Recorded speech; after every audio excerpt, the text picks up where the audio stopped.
Hallelujah. What does resurrection restore?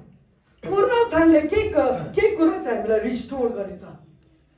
के कुरा पुनरुत्थानले के कुरा रिस्टोर गरे, के कुरा भरपूर गरे हामीलाई, के कुरा भरिदियो? मसँग तपाईले पढाउनुहोस् पहिलो कुरिन्थी 6:17। resurrection restore. पुनरुत्थानले के कुरा रिस्टोर गरे? Number 1, resurrection restore our relationship with God. पुनरुत्थानले हाम्रो परमेश्वरसँगको सम्बन्धलाई फेरि पुनर्निर्माण गरेको छ। हालेलुया, हालेलुया। नम्बर 1 पोइन्ट के रे भन्नुस् त? पुनरुत्थानले के कुरा रिस्टोर गरे रे? परमेश्वरसँगको सम्बन्धलाई फेरि पुनर्निर्माण गरेको छ। जब हामी बाइबलमा हेर्छौँ भने उत्पत्तिमा जब आदम र हावाले पाप गर्दछ उनीहरू चाहिँ परमेश्वरदेखि के हुन्छ? अलग हुँदछ। उनीहरू परमेश्वरदेखि उनीहरू अलग भएको छ। तर जसै यीशु क्रुसमा जानुभयो, हाम्रो पापलाई लिनुभयो, त्यसको बादमा नम्बर 1 कुरा रेजरेक्सनले, पुनरुत्थानले चाहिँ परमेश्वर अनि मेरो सम्बन्धलाई के गरेको छ? रिस्टोर गरेको छ। पाउनुभयो वचन पहिलो कुरिन्थी 6:17। तर जो प्रभुसँग मिल्छ उहाँसँग एउटै आत्मा हुन्छ। Amen. But he who is joined to the Lord is the one spirit with him. जो प्रभुसँग मिल्छ मीन्स जसले यीशुलाई उद्धारकर्ता र मुक्तिदाता भनेर विश्वास गरेको छ। हालेलुया, हालेलुया। जसले यीशुलाई उद्धारकर्ता र मुक्तिदाता भनेर विश्वास गरेको छ उनीहरू चाहिँ परमेश्वरसँग के भएको छ? एउटै भएको छ आत्मामा। इट मिन्स यीशुले तपाईँ र मेरो त्यो जुन चाहिँ रिलेसन थियो परमेश्वरदेखि अलग, त्यो आदमको कारणले गर्दाखेरि त्यहाँ आदमको बगैँचामा परमेश्वर अनि मानिसको बीचमा सेपरेसन आएको थियो। त्यसै कारणले गर्दाखेरि परमेश्वरले आदम र हावाको लागि छालाको लुगा बनाइकिन उनीहरूलाई के गर्नु पर्यो? त्यो आदमको बगैँचाबाट निकाल्न पर्यो। तर यीशुको कारणले गर्दाखेरि what does resurrection restore for me? तपाईले भन्नुहुन्छ आज पुनरुत्थानले मेरो निम्ति के कुरा रिस्टोर गर्यो, के कुरालाई पुनर्निर्माण गर्यो?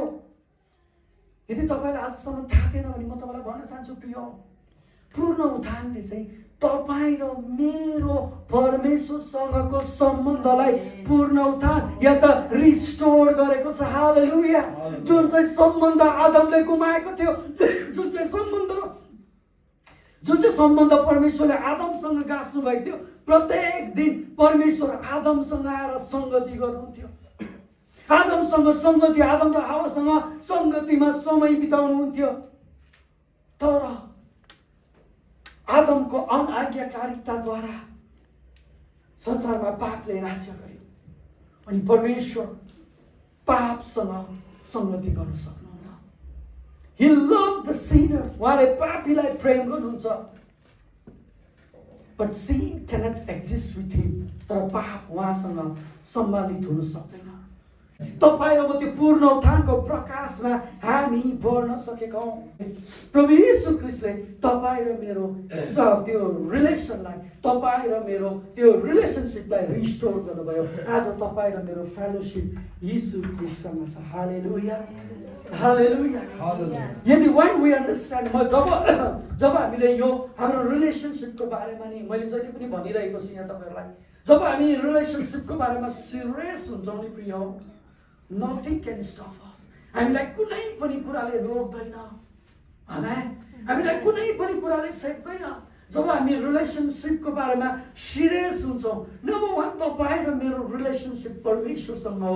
We must need to be serious in that relationship. हामी त्यो सम्बन्धमा एकदमै सिरियस हुनु आवश्यकता छ। My question, मेरो आज प्रश्न यहाँनिर छ, are you in serious relationship with your heavenly Father? के तपाईँ आज तपाईको स्वर्गीय पितासँग सिरियस रिलेसनशिपमा हुनुहुन्छ? What does fellowship means to you? संगतिको अर्थ तपाईको लागि के हो?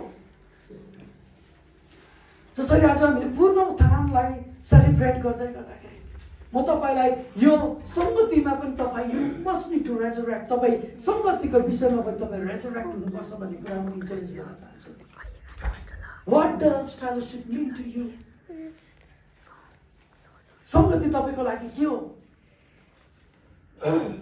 के तपाईको लागि ट्रेडिसनल हो? तपाईको लागि के टाइम पास हो? तपाईको लागि के हो? मैले आफैले म प्रश्न गर्छु, मेरो लागि प्रभु संगति के हो?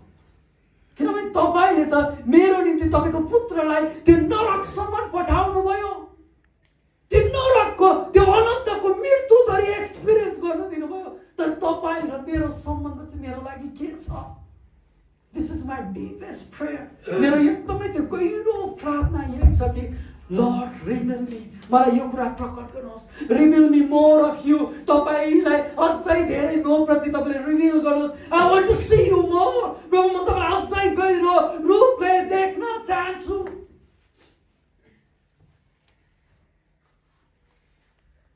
Your relationship matter to him. तपाईको सम्बन्ध उहाँलाई साँच्चै नै वास्ता राख्दछ, उहाँले वास्ता गर्नुहुन्छ। आमेन, हालेलुया।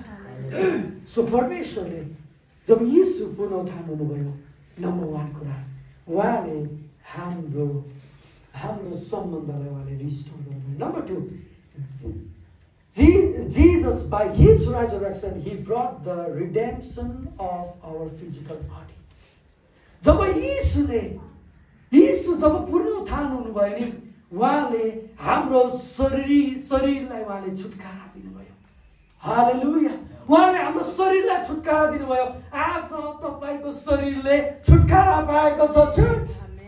हालेलुया, गुड न्यूज यो छ, उहाँको रिडेम्पसन पावर द्वारा you are redeemed from the curse of ल।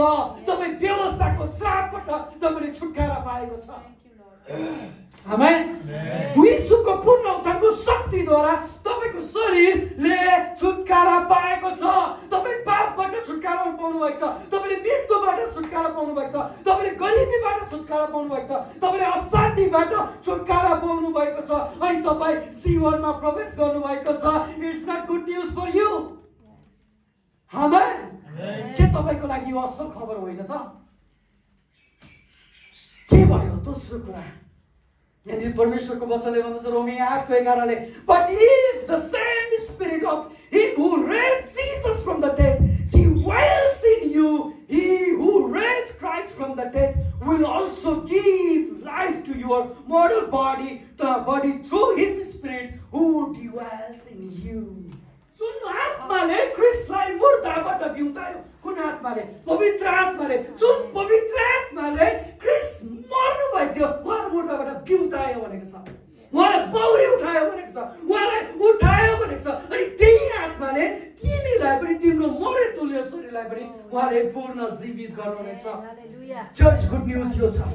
If you believe in Jesus, यदि तपाईले यीशुलाई विश्वास गर्नुहुन्छ, यदि तपाईले उहाँको पुनरुत्थानको शक्तिलाई विश्वास गर्नुभएको छ भने तपाईको रोग, तपाईको कष्ट, तपाईको बिमारी, तपाईको गरिबी, तपाईको अशान्तिबाट उहाँले तपाईलाई पूर्ण जीवित पार्नुहुनेछ। हालेलुया।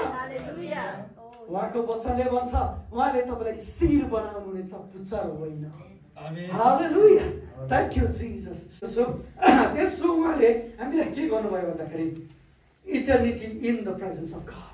उहाँले रेजरेक्सनले के गर्यो भन्दाखेरि तेस्रो कुरा तपाईँ र मलाई अनन्तको लागि परमेश्वरको उपस्थितिमा लिएर गयो। Eternity in the presence of God. प्रिय, हामी पापको लागि मर्नु पर्ने थियो, हामी पापको लागि मर्नु पर्ने थियो, हामी परमेश्वरको प्रेजेन्सबाट, परमेश्वरको उपस्थितिबाट कट अफ भएका थियौँ। परमेश्वरको प्रेजेन्स अनि मानिसको कुनै सम्बन्ध थिएन, तर ख्रीष्ट यीशुको पुनरुत्थानद्वारा हामीलाई अनन्तको लागि परमेश्वरको उपस्थितिमा हामीलाई लिएर जानुभएको छ। त्यो थ्रोन अफ ग्रेस, त्यो अनुग्रहको सिंहासनमा पिताको दाहिने हातमा उहाँले हामीलाई लिएर जानुभएको छ। थाहा छ चर्च, तपाईँ फिजिकली यहाँनिर आज बसिराख्नु भएको छ, तर तपाईँको स्पिरिचुअल लोकेसन, तपाईँको आत्मिक लोकेसन आज तपाईँ परमेश्वर पिताको दाहिने हातमा बसालिनु भएको छ। के तपाईँको लागि यो असल खबर होइन र? पूर्ण उत्थानले के कुरा रिस्टोर गर्यो भन्दाखेरि नि eternity in the presence of God, जुन चाहिँ कि अनन्तताको लागि हामी कटअफ भएका थियौँ। त्यो आदमले गरेको पापको कारणले गर्दा, पहिलो मानिसले गरेको पापको कारणले गर्दा हामी परमेश्वरदेखि कटअफ भएका थियौँ। यो अर्को दोस्रो मानिसले यो यो यो यो यो दोस्रो मानिसले हामीलाई के गर्यो? पूर्ण निर्माण गर्ने काम गर्यो। नो वान सेज, आज कसैले भन्नु सक्दैन मैले त प्रभुको उपस्थितिलाई नै थाहा गर्दिनँ। हो, तपाईँले फिजिकली तपाईँको सेन्सले तपाईँले प्रभुको उपस्थिति थाहा गर्ला नगर्ला, तर म तपाईँलाई भन्न चाहन्छु तपाईँ अनन्तताको लागि परमेश्वरको उपस्थितिमा हुनुहुन्छ। हालेलुया। तपाईँ अनन्तताको लागि परमेश्वरको उपस्थितिको बीचमा तपाईँ मग्न हुनुहुनेछ। हालेलुया। What does resurrection restore in my life? पूर्ण उत्थानले मेरो जीवनमा के कुरा रिस्टोर गर्यो? पूर्ण उत्थानले मेरो जीवनमा परमेश्वरको त्यो उपस्थितिमा अनन्तताको लागि पुग्नको निम्ति रिस्टोर गर्यो। जुन चाहिँ अनन्तताबाट म कटअफ भएको थिएँ, म परमेश्वरको उपस्थितिमा पूर्ण उत्थानद्वारा अनन्ततासम्म पुग्न सक्छु। हालेलुया। Nothing can take me away. मलाई केही कुराले लान सक्दैन। म लास्ट एउटा भर्सलाई पढ्नेछु, मसँग पढ्ने दिनुहोस्। प्रकाशित वाक्य 1:18। म यो जीवित म नै हुँ अनि म मरेको थिएँ, तर हेर सदाको निम्ति म जीवित भएको छु। आज यो पूर्ण उत्थानको शक्तिद्वारा परमेश्वरले तपाईँ र मलाई पनि सदाको लागि जीवित बनाउनु भएको छ।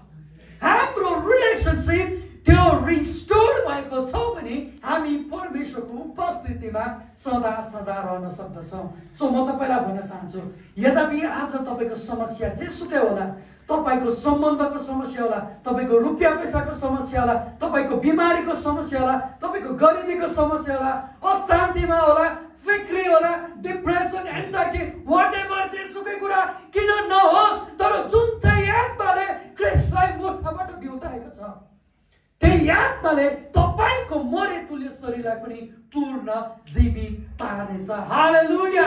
तपाईँलाई उहाँले शिर बनाउनु हुनेछ, पुच्छर होइन। मण्डली आउनुहोस्, तपाईँहरू मसँग खडा हुनुहोस्।